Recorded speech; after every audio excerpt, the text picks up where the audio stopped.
আচ্ছা, এই ব্যাপার। সবাই দেখতে পাবে বলি মাঠে এসে খাওয়া। আজ তোর পর্দা ফাঁস করবো।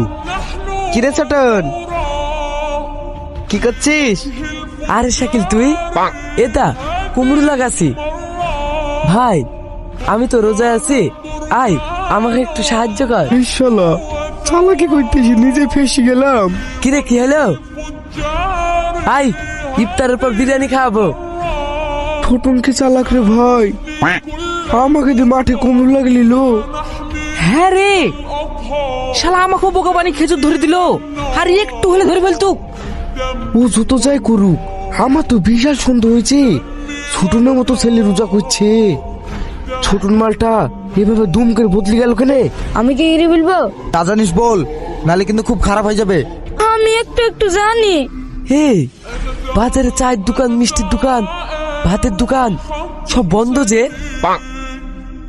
আমার যে খুব খিদে লেগেছে, কি খাবো? এই তুই রোজা করছিস না? কি রোজা?